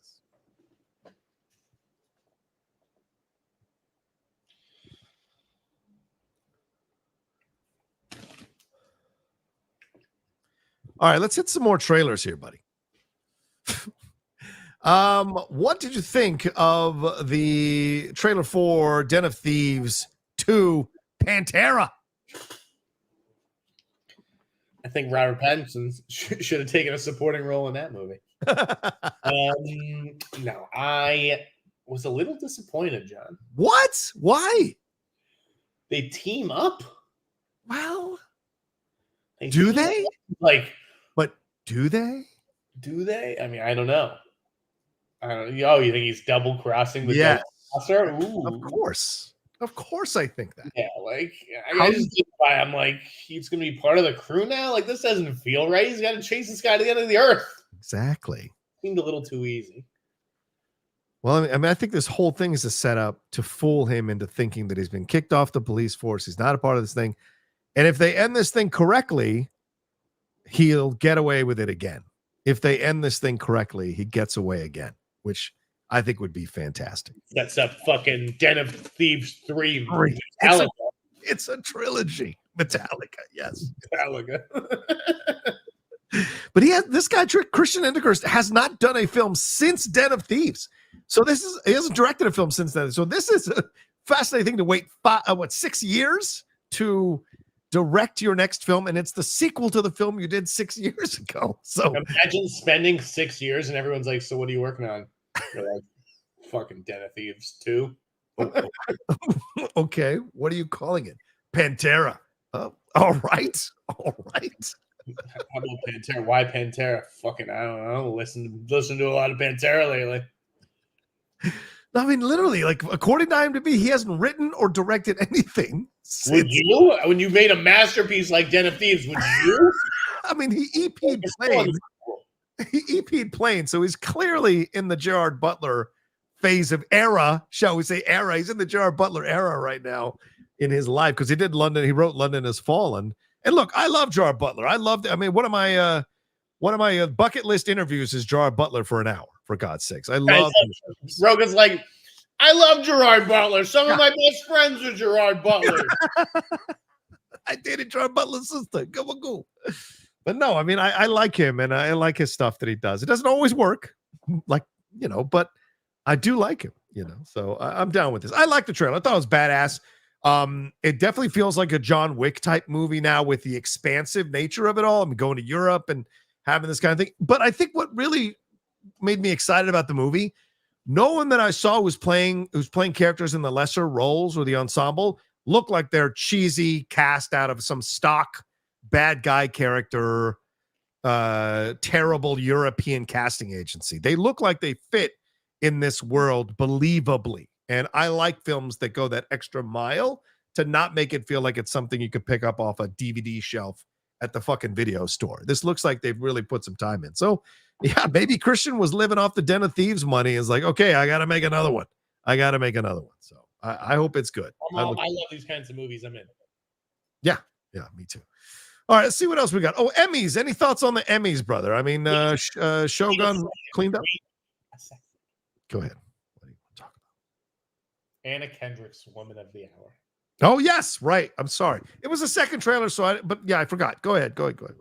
Listen, this may have been the second trailer. Yes. Second trailer that you saw for the film? Yeah. Because I saw the trailer a few. Right. You saw the international. Yes. Season. Yeah. Because I like Anna. So I wanted to see what it was. I knew that, like, because when the international teaser hits, normally you get a domestic trailer that's very similar that comes right after it. Maybe yes. They took a month, I think. Because Netflix came out with a teaser. This is, normally they only cut one trailer for a movie. Yes, usually, yeah. Yeah, they don't really cut a lot of teasers. I thought this was a fascinating teaser. Yeah. The whole hook for the movie is the dating game. Yeah. And there's not a mention of the dating game in the teaser. It's brilliant. Yeah. Because it doesn't need it. Yeah. It doesn't need to show what the international trailer shows, and I'm sure what the full trailer will probably show as well. Yeah. Which is him dragging women, like him being violent. You don't need any of it because the threat of violence is so much scarier. Yeah. It's hanging over every second of that trailer. He's amazing in the movie, John. What's that saying? He's amazing in the movie. Oh. That makes me all the more excited because look, that international trailer was great. And as I told you when we talked about it a few weeks ago on the show, I went into a deep dive on this guy and was super surprised. I had never heard of this dude because Lindley loves serial killer documentaries. She fucking loves them. We watch them all the time. It's so much. So I was surprised I hadn't heard of this guy. But then reading the story, there's so much to tell here, and doing it what seems like from her point of view, I think is going to be a really fascinating film. So, man, who knew? I mean, and who knew Anna has this gear? Huh? She directs the hell out of the movie. That's what I'm saying. Who knew she had this gear to go this direction, right? Because I mean, has she ever done well? No, has she ever done a horror film? Is Alice? I mean, I don't know if Alice Darling. If you take the music away from that teaser, right? And so it's like, is this just a guy who's like, hey, like, is this really your number? Like, you can't give your number back to me? Like, that is weird. Yeah. And also, I'm just walking to my car, which is in the same direction as you. Am I just a normal guy, or am I a serial killer? And that's what you see, hear the makeup artist ask in the international trailer is, you're trying to figure out on the dating game which one of these guys is least likely to hurt me. Yeah, and that's what's fucked up as a woman. Yeah, right. It kind of, because we're having the conversation, or women are having the conversation about man or the bear, right? If you go into the forest, would you rather go in there with a man or a bear? And so this kind of fits, and it's super insane. And the way she's shooting it, just fantastic stuff, man. So the movie's best. Yeah, it's great. All right. Any other trailers you want to talk about before we hit maybe a couple of questions? Anything else you saw this week? Just the movie Crust starring Roxy Stryer. Be sure to check out Crust starring Sean Whalen and our girl Roxy Stryer's in that. Where's that at? Where can people see that one? It's around. You guys just check your local listings. All right, check your local listings. All right, there you go. Max Law says, congratulations to Roxy. I have updated my user image on YouTube to include the photo I took with Jeff at TIFF outside of the Brutalist. Good times had by all. There you go. Careful, Jeff. Max Sloth. After today, who knows? I mean, you're showing a little skin in that shot. Look at that. Look at that, dude. What can I say? I'm sorry that I'm just sexy. Oh, God. Francisco Lopez says, whoa, is that Jeff Sneider or is that Rico Suave? Hey, he doesn't have a Latin bone in his body. Do not call him Rico Suave. Give me a break. But I'm good with a toothpick. Bet you are, Panama Red. Fantastic 314 says, hey, Hot Mike, drop in support for the sexiest entertainment news show, the Satin Latin, thank you, and the Boston Flash. Question, do I trust the hype for Wild Robot? Good question, Jeff. A lot of people talking like this film is like the greatest thing in animation in years. Do you think you should trust that? On Monday night, it looks good. Yeah, I've heard it's great. I've heard everybody who sees it loves it. Like, haven't heard a bad word about it. Yeah. All right, there you go. So trusted, Fred. Gold Searcher says, all I want with whoever takes charge of Disney animation is someone who will try to bring back 2D hand-drawn animation for long-form projects, whether they be for Tiana or another movie for the theaters. I think there's something like that happening. Jeff, what do you think of this? I feel like this is the person who went into my DMs and told me I got to have Drew Taylor on the show to ask him what kind of animation the Tiana show will have. There's a lot of people very concerned about the Tiana show. Yeah. How it's going to look. I don't know. Drew Taylor, be a doll, be a peach, and just tell these people what they want to know. Yeah. Okay? He may be watching. He may have had enough Jeff Sneider for the day. Tweet it out, Drew. Who are these people? I think there is going to be 2D, 3D animation, right? I think I did watch Inside Out 2 this week, and first time ever. Yeah, and I was surprised by the 2D animation or whatever it was. You know? Yeah. That it like looked interesting in a Pixar movie. How many times did you cry? Tell the truth. It got me at the end. Yeah, it did. Yeah, it did. Coming in and they bring their hands in and everything. Yeah, dude. Sorry, spoilers. It's because you're lonely and need some. $1.6 billion. I assume most everybody but me saw the movie already. So it's because you're lonely and you need some friendship. That's why you got emotion. I'm good. I'm great. Don't need anybody. Not looking for a girlfriend at all. I'm not gonna send nudes. There's no nudes available here.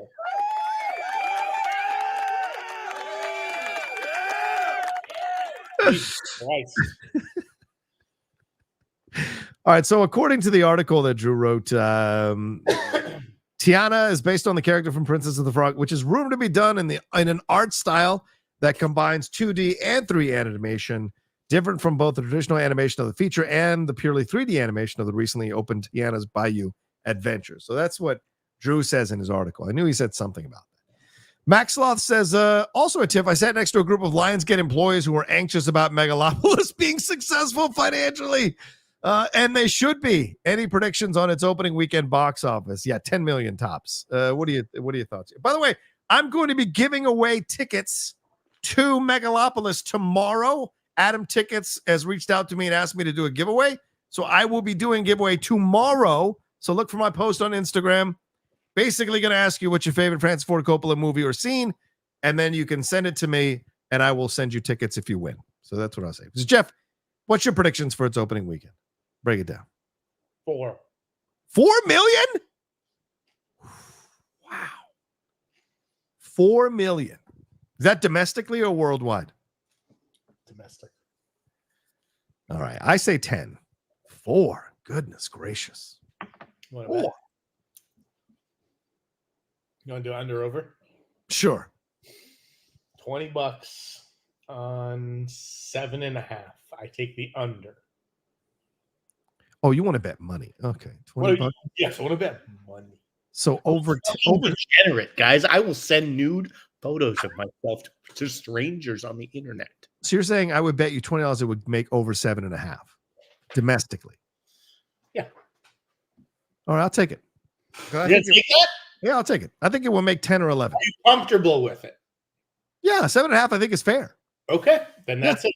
7 point opening weekend, and I'll include Thursday previews and all that. Okay, I think it's fair because you are saying 4 and 3.5. It's 3.5 to 7.5, and I'm saying 10 or 11. That's 3.5 to 11. So I think that's fair. Okay, there you go. $20. As long as it's steak fucking dinner. Okay, so Ewok also says, with The Life of Chuck winning TIFF's People's Choice and September 5th finding distribution via Paramount, are they now in the Best Picture conversation? Is this the Tom Hiddleston one? Which one's The Life of Chuck? Yeah, the Tom Hiddleston one. Yeah. Are they in the Best Picture conversation? Well, Life of Chuck is yet to be acquired yet. I think it would. I don't think so. I mean, I don't. No one really talked about it like it was a Best Picture movie. Just because it won the Audience Award doesn't mean it's a Best Picture kind of movie. Right. I feel like it's kind of crowded now already, so I don't know that I would do this. Okay. I would stick it into the race this late, but it's possible. Okay. Here's the thing. Yeah. Most movies are acquired for what reason, John? Because I think they can make money. There you go. So it's like if they think that they can actually make money with this, but they're like, our best shot is doing it in March and not jamming it into December with 40 other fucking, prestige movies. Yeah. We can hold it for next March. So we'll see. Okay.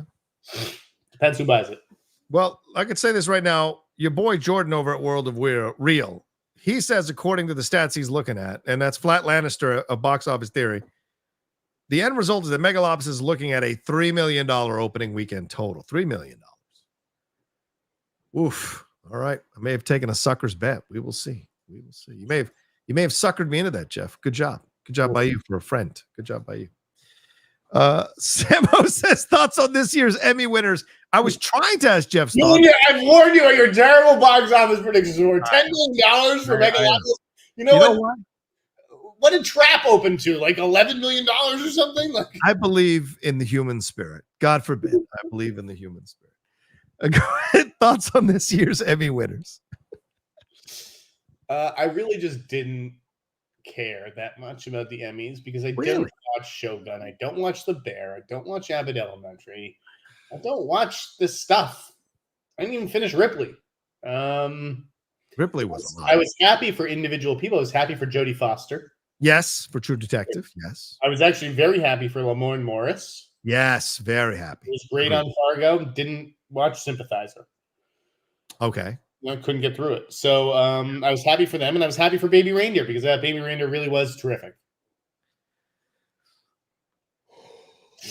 And it's the kind of show that like is the kind of show that people need to take chances on. A show without any big names that does some challenging, dark shit that is a little fucking weird. Yeah. And it paid off. And I wish that we saw more of that because I'm just so fucking sick to death of, a lot of what we get. They and they tried, that woman tried to sink that show. That woman tried to sink the show from any kind of Emmy consideration or tried to rile it up saying it was all based on a fake thing. And I'm glad the voters were like, shut up, and voted for this thing. And it won multiple awards. I had people in my DMs. Yeah. Quite frankly, I don't know if I've ever like revealed this, but like, I had like people who said that they grew up with Richard and that he was kind of a serial fabulist. Okay. And they sent pictures of them growing like as kids or, having gone to school together and said that there were other similar accusations and stories that he had. But like, I just wasn't interested in pursuing it. Wow. Like, who am I to like invalidate this guy's experience and call him a liar when like, what does it matter? Right? Like this show, it just never mattered to me. Yeah. Whether it actually happened to him or not. It was a great show. I think the commentary of the show was more important than whether it happened to him or not. And it was interesting to tell it from a male point of view.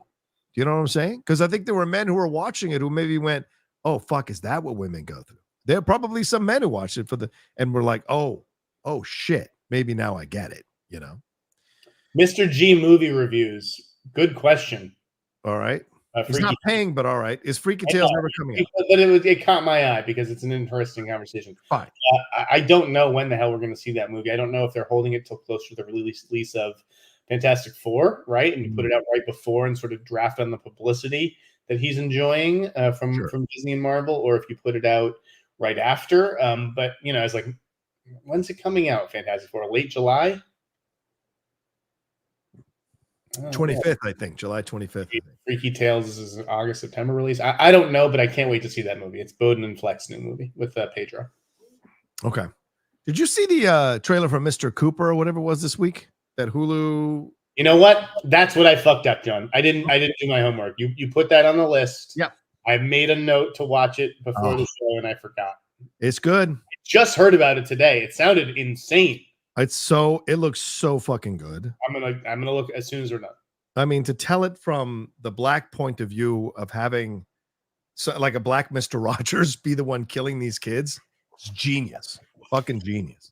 I hope it's good. I want to watch it. All right, let's see what else. Let's hit some of these Streamlabs. People are very kind to send these Streamlabs. Hassani to you says, do you plan to see a review Never Let Go? I've been seeing some good reviews. Yeah, it's around 61% on Rotten Tomatoes, Jeff. Have you seen it? Are you planning to see it? I have not seen it, John. Okay. I feel like you don't want to see it.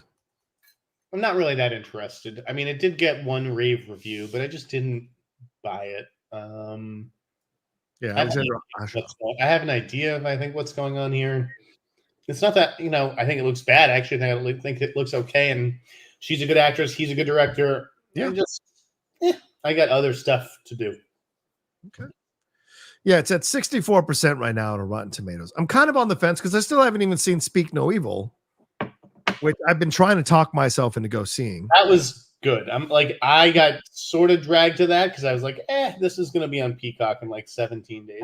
Right. At that point, you should probably wait. But I did go to the theater to see it with a crowd, and I was glad I did because the crowd was into it, and they had no idea like what to expect or where it was going. It came out today that the original director did not like the remake, so no surprise. What did he want them to make the exact same fucking movie? I don't know what he wanted. I don't think he says so. All right, let's move on. Next one, Eric723 says, Jeff, you are a national treasure. Please never change. Oh, I'm very well aware. And I love when strangers don't know and they wander into my Twitter feed having no idea who I am, having zero context for my personality. And they're just like, beep, bop, boop, this guy, fuck this guy, canceled. Yeah. You don't know what you mean to so many. If you ever doubt yourself, know you're an inspiration. Thank you. There you go, Eric. Samo says, I know y'all are probably not going to review it or interested in it, but thoughts on the controversy around Jeremy Jahns reviewing Matt Walsh's new movie, Am I Racist? And do you think it's okay for certain press not to review certain movies? Yes. I will say this in my personal opinion. You are a reviewer, but you are also a human being. So you have every right to review a film or to not review a film. And Jeremy Jahns has every right to review that film. I am never going to watch that film because I think Matt Walsh is a chode and I have no interest in seeing it. And that's my own personal opinion. Jeremy Jahns is open to it. He went and saw it and did a review. Now, the blackface he did 11 years ago that I didn't know about, that bothers me. But Jeremy, I've known for a long time. He's a good man. Never seen him do anything remotely racist or mean to anybody. He's a very giving guy. And plus he's too lazy to be racist. Let's tell the truth. And Jeremy, the first one to tell you that. So if he reviewed it, big deal. It's his job if he wants to review it, and it's his job not to review it. He doesn't want to review it. I don't know what the big controversy was all about, Jeff. This is a good question. Sure. I think that I'm inclined to agree with you. Somebody mark this down. I think it's up to each individual critic and journalist what movies they review and what stories they pursue and what who and what projects they give a platform to. Yeah. And that's just up to the journalist. I don't think I'm under any obligation to cover anything. Yeah. Nor is Matt Donato under any obligation, right? Because apparently he was the one he copped to sending that email that Walsh quoted in his response or whatever. I don't know what happened. I'm not, gonna give Matt Walsh a second of my professional time. Oh God. Well, my initial thought to that was that's are you really a critic then? But the more I thought about it, I think Donato was right. If you just, especially if you don't think you can be objective, yeah, whatever, then it's why even waste my time watching it and do that? Do you know how many films I don't go see nowadays because I'm I've heard it's terrible. I'm not going to go, and I'll catch it on streaming. Right, exactly. You have to follow your own taste, and so I don't blame Jeremy Jahns for doing that review because there are people who are like, shit, what is this movie that I'm hearing about? It's doing very well, apparently. Comparably, yeah. Should I see it? Is it good? And they want to know, and so there should be a critic who has the balls to see it. That's the point. Critics just write for themselves these days. It's I can't be seen. I can't let my peers see me reviewing this Matt Walsh movie. Guess what? You're not fucking writing for them. Yeah. You're writing for all the other people. Yeah. People we've lost fucking track of the reader. Nobody gives a shit anymore about the reader. Right. I respect the reader. Right. It's nuts. And the thing is, I am, and you know this, Jeff, and you've been mad at me at times about this. I am steeped in the political world. Okay. I read and watch a lot of this shit all the time, more than sports or movies, entertainment. That's which is why I think I'm going to start a channel very, very, very soon that deals with that. So I know where Matt Walsh is coming from. I was watching Chris Gore, no disrespect to Chris Gore. I was watching his Twitter thing, the Spaces or whatever he's doing, and he was trying to play off the film like it was Matt Walsh honestly asking the question, am I as if he doesn't have ulterior motives. Of course he fucking has ulterior motives. And he knows where he's coming from. So I can choose, knowing Matt Walsh and the bullshit he's pulled at times, to be like, you know what? I don't want to watch it. I don't need to watch it. I'm good. Every filmmaker have ulterior motives? Well, of course. Sure, they're trying to tell a story or a point of view. Yes. So because I know what his ulterior motive is, I don't have to go see it. And even though it's another filmmaker, I will. Yeah. And even though it is a documentary and it's presented as reality, what is film? Right. Exactly. Film is a manipulated medium. Absolutely. Documentaries are manipulated all the time. You're absolutely right. It is a medium built on one thing. Yeah. Which isn't performance, and it's not writing, and it's not direction. It is editing. Right. Right. Exactly. That is what the medium is built on. And editing means you are missing things. Yeah. So I just don't. This whole idea of mainstream media, it's just so ridiculous. It's so it's exhausting. It's minimalist in thinking. Mainstream media. I agreed with some of that Matt Walsh video, and again, I'm not political. I understand like who Matt Walsh is and where he fits in the culture. Right. Like, you know, I probably disagree with most of the shit that comes out of his mouth, but like I did watch that video, and I'm like, geez, if this guy is made this movie and the people have spoken, and it's now in the top 10 at the box office. Oh, sure. And it has a 97%, and people are going on and they seem to like the movie. Wouldn't you think that at that point it is maybe time for an arts department to assign a critic to say, we want to tell our readers if this movie's any good? It has now entered the cultural conversation, just like Sound of Freedom took a couple weeks to get reviews as well. I remember Collider didn't want me to talk to that director. It was like, what? Maybe it wasn't Collider. Maybe it was a different movie, but like I remember wanting to like interview somebody at Collider, and they were just like, absolutely not. I'm like, well, why? But you say it's got 90%. It's got no top critics on it. Because they haven't given it a chance. They haven't reviewed it. Like there's only 10 reviews on here. And besides Jeremy Johns, only NPR and maybe Alan Eng at Film Threat. And I don't know Alan Eng at all. I think he works with Chris. That's Film Threat. I think it's Chris's thing. I think those are the only major names I see on here of stuff. But is that an indictment? Because the major names were such, you know, so afraid essentially? Well, I don't know if they were afraid, because that's you assuming that. And I'm saying maybe they just didn't want to do it because they didn't have an interest in it. Right. And I say that's fair, right?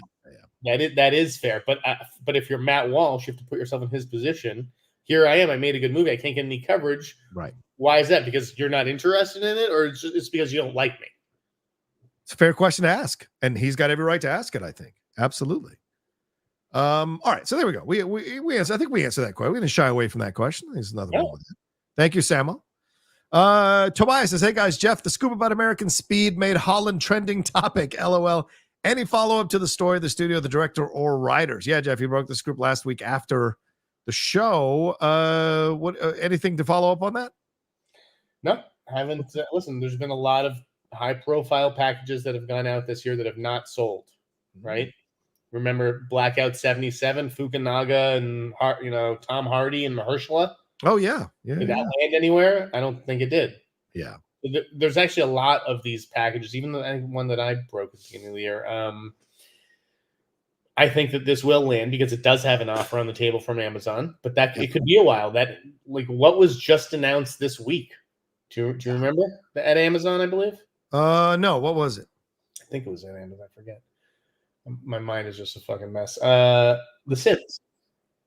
Oh, right. The Sims was just announced. I broke that news like in April. Yes. So, like, these deals take a while. Yeah. And you know what else took a while? What story? Do you know, Johnny? I think it was on the list. No. Go ahead, tell me. Johnny Watts. Oh, right. Johnny Watts. Right, exactly. Johnny Watts reported last month. First look deal at Disney.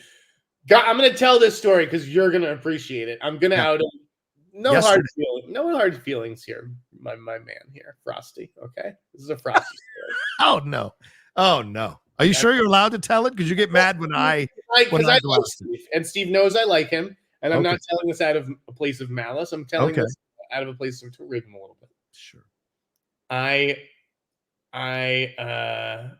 think I broke the John Watts news, and then maybe I saw Steve at a screening or something. I think I was with a girl too. And he like leans over. By the way, he leans over a woman who's in front of me, who's like, "You're like on top of me." Like That's Steve for you. He leans over her and he whispers in my ear, and he's like, John Watts didn't sign that deal with Disney, just so you know. I'm like, okay, like, hey, if that's what you say, like, no problem. Thanks for not calling me out on Twitter if that's the case, but I hear he did.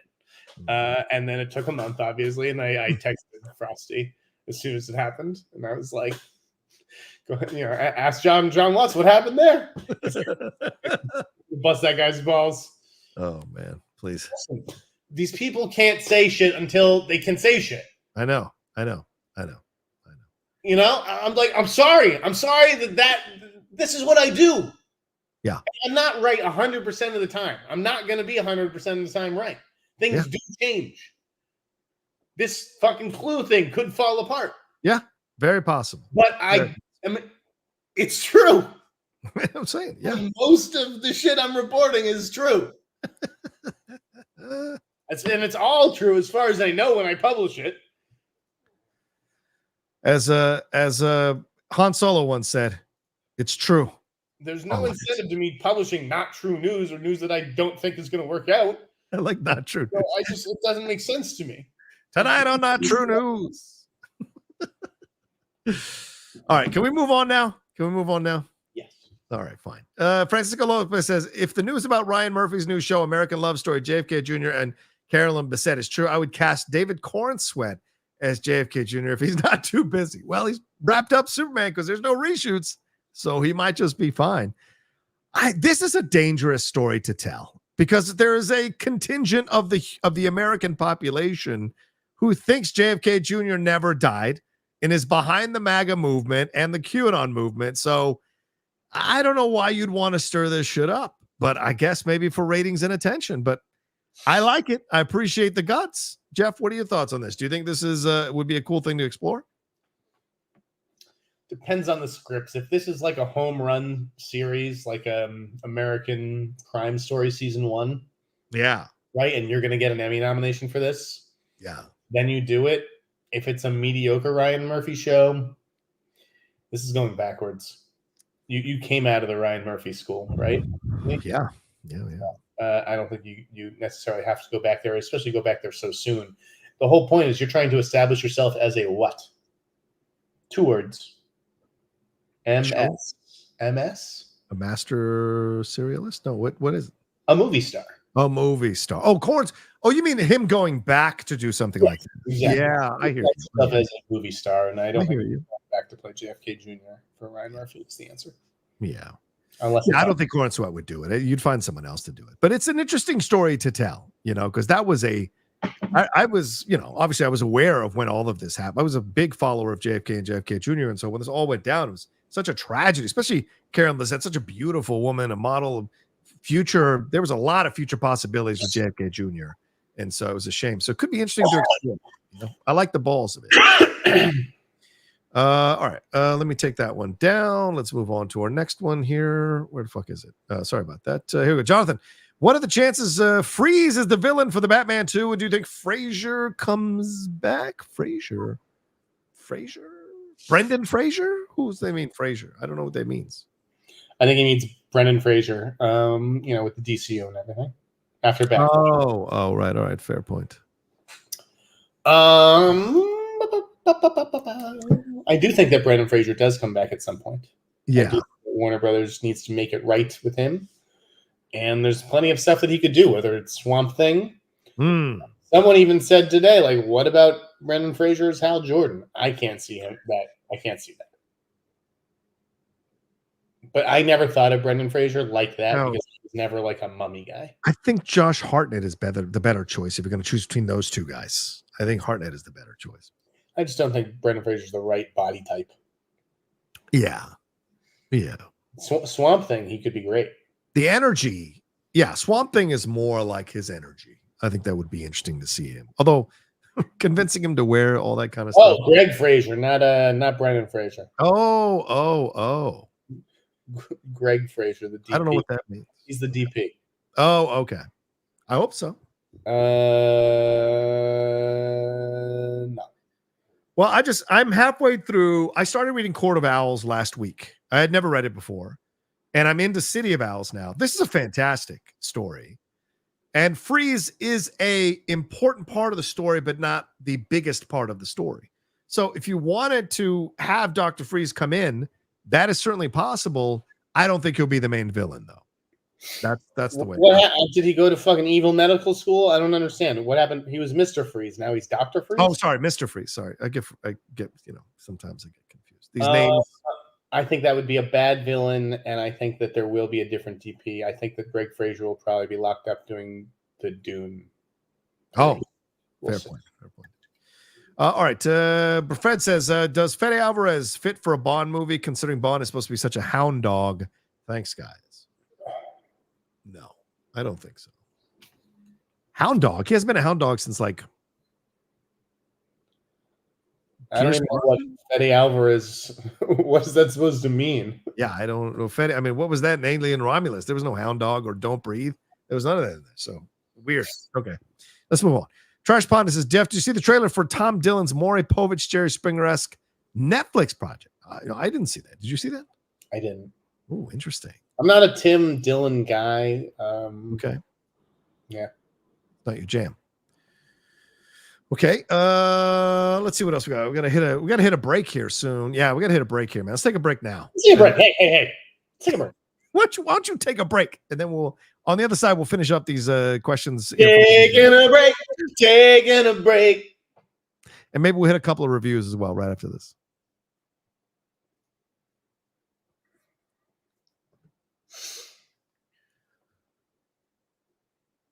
I have 3 text threads with multiple people on it, and it's blowing up all over my computer. It's so frustrating. I'm trying to look at all this stuff as I bring up these questions. Sorry about it to anybody. I'm missing your questions or anything.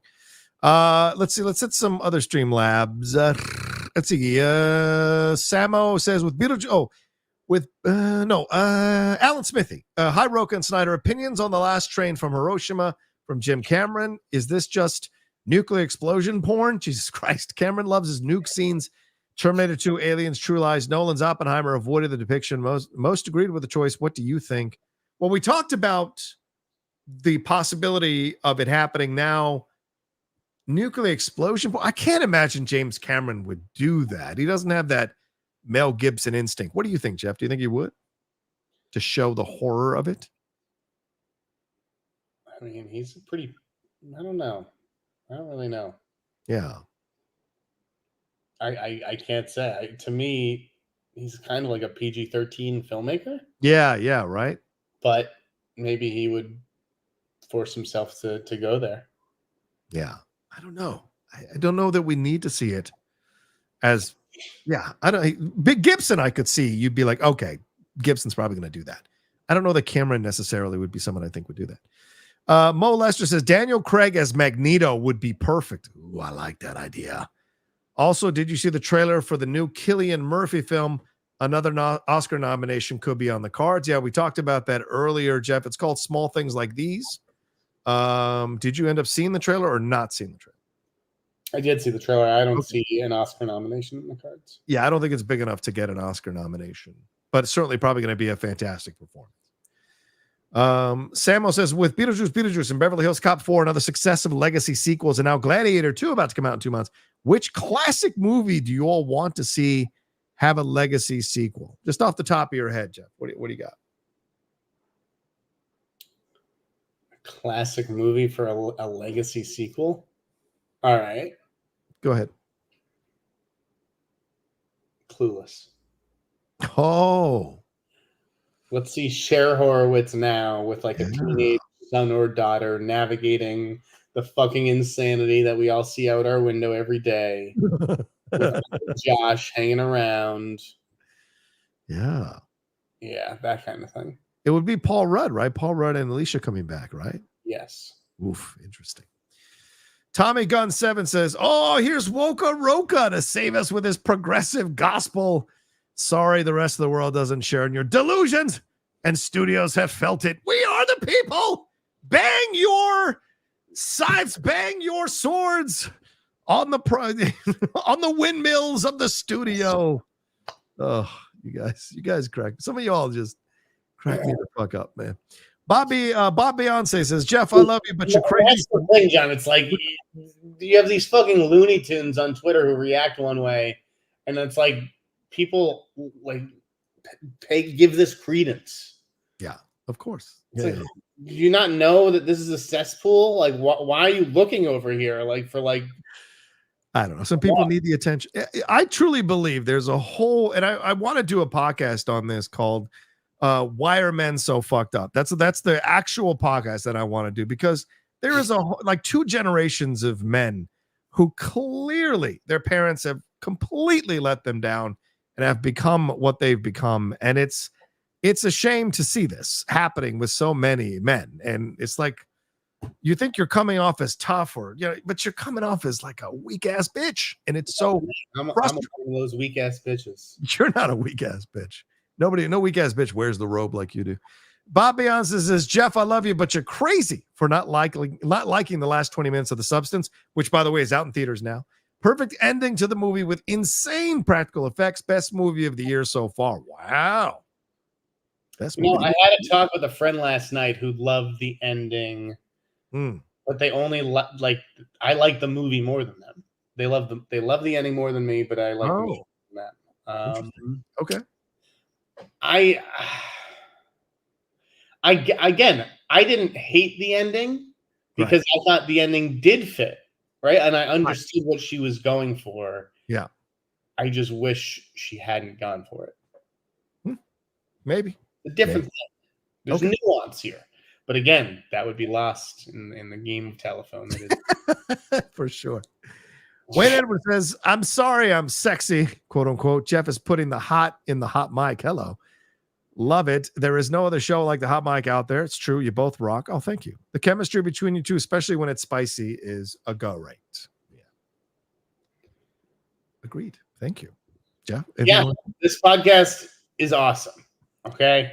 Don't ever doubt us, our connection, our commitment to this audience in this space. In fact, I don't understand why more people aren't watching us. Why are there other movie podcasts? Like what could these other podcasts possibly have to offer? I don't know. It's a good question. Question. Everyone should just go home. Like, why do they even try?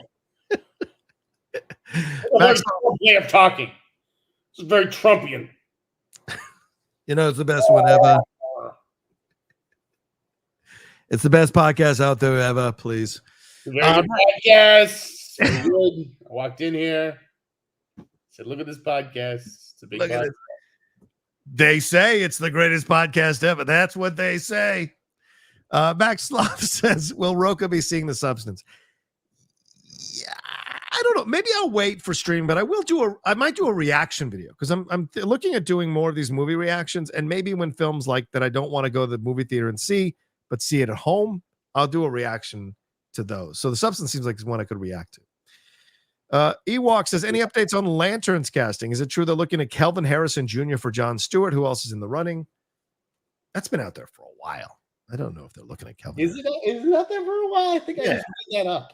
People have been saying that for the last few weeks. Kelvin Harrison Jr. I think I put it out there after I said that Stephen Williams might direct the first episod. Stephen Williams directed the fucking musician movie that he did. What's it called? That's true. The violin one, right? Yeah, no. Exactly. Yeah. Gautier. I don't know what it's called. I'm going to be writing about the Jon Stewart casting stuff soon. I don't have anything official, any names, but I have my list, and obviously my list is the most informed list. I mean, God, guys, have you seen the level of writing that's going on at the trades and the ideas that these writers are putting forward as like movies that should actually get made? Like, you're advocating for like another Spawn movie. You think that is the answer to Hollywood's problems? You think that another Reign of Fire movie? Eek. What are you guys thinking? Yeah. I can't believe some of the shit I read at the trades. It's embarrassing. I mean, because they're just basically appealing to. Anyway, I'm gonna let think like an executive. Like, are you telling me You're gonna bet your whole fucking family's livelihood on Reign of Fire, on bringing back Christian Bale and Matthew McConaughey now at this point in their careys. A film that didn't do that well the first time. Yeah. It's wild. It makes no sense. All right. Blake Quick says, have either of you seen the 4:30 movie? I enjoyed it. Also, I finally subscribed to the newsletter. There you go. What's the 4:30 movie?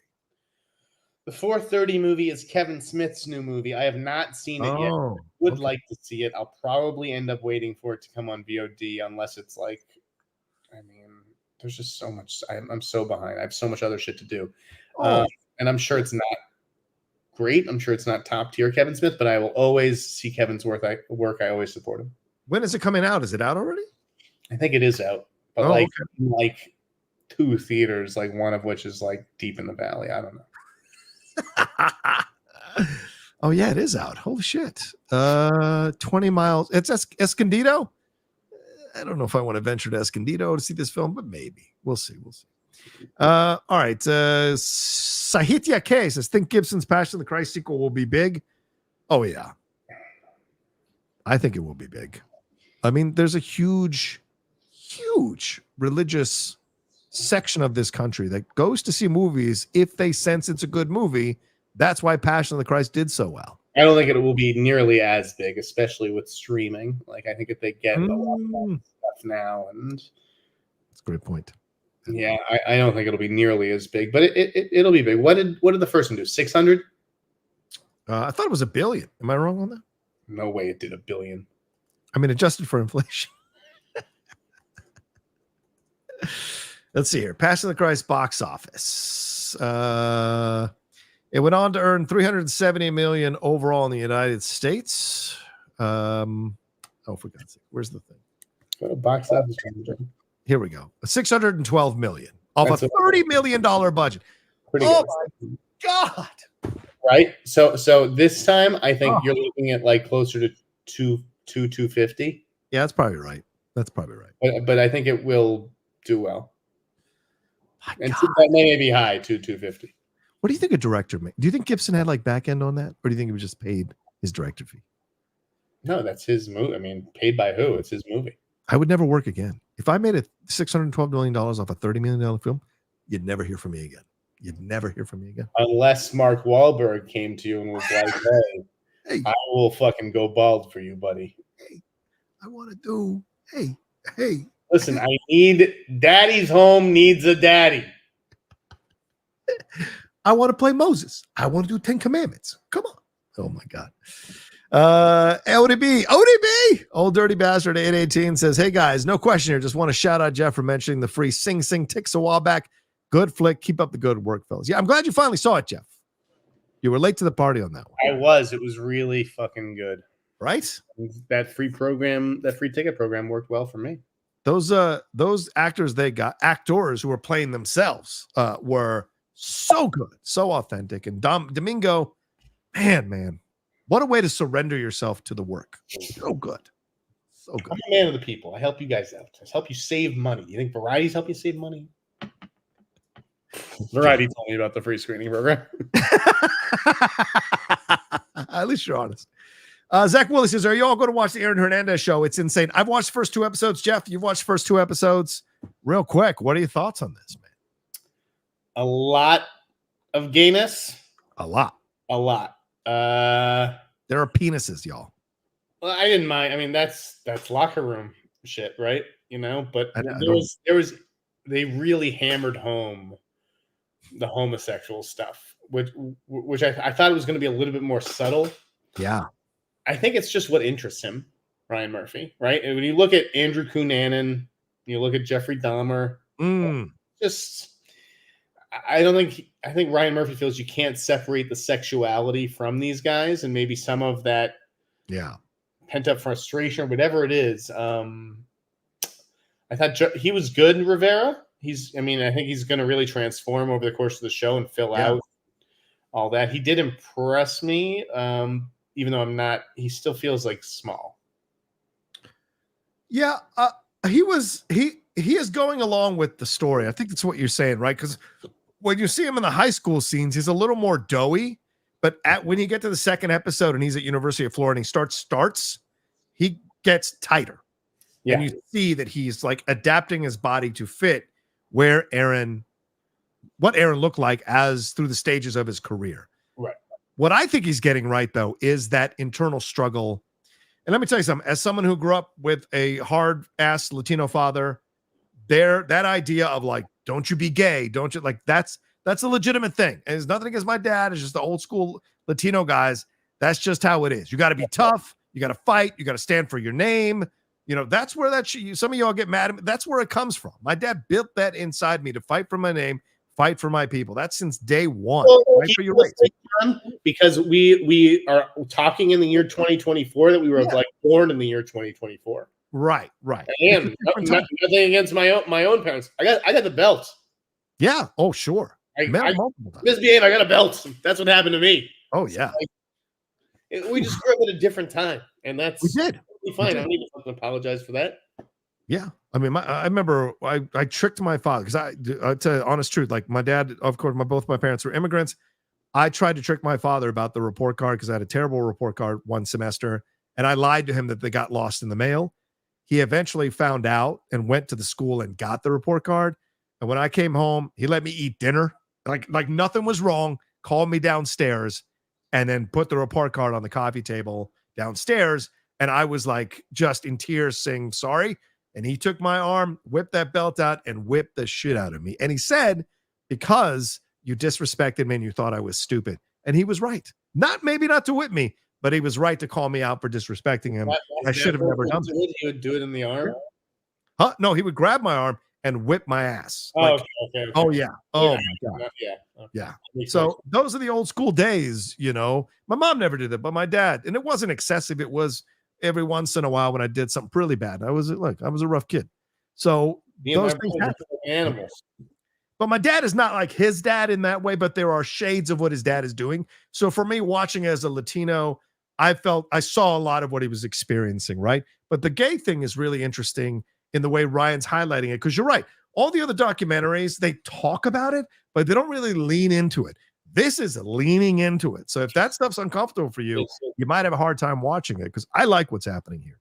I shouldn't make anybody uncomfortable. I was just like, I'm really surprised that they're like, this isn't even like a subtle like hint, like maybe he was gay. Or like, yeah, no, it's like this is just like very in your face with it. Yeah.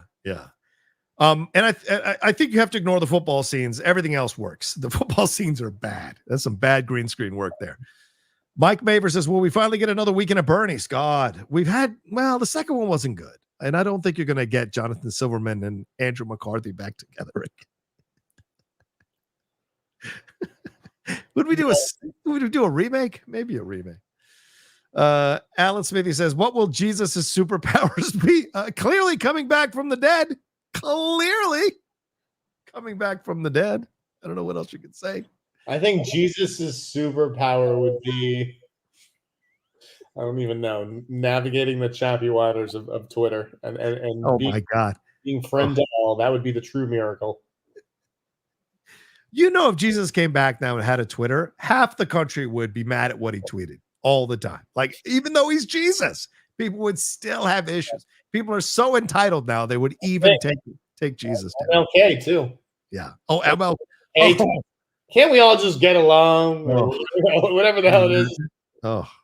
When MLK, there's a quote of him calling out the white liberal. Oh my God, it would explode the internet if he said that. People are like, no, we can't all get along. Martin. Martin. How's your wife, Martin? Yeah, it'd be all of that. It's just so bad out there. And then you like mix it up with these people and people are like, are you okay?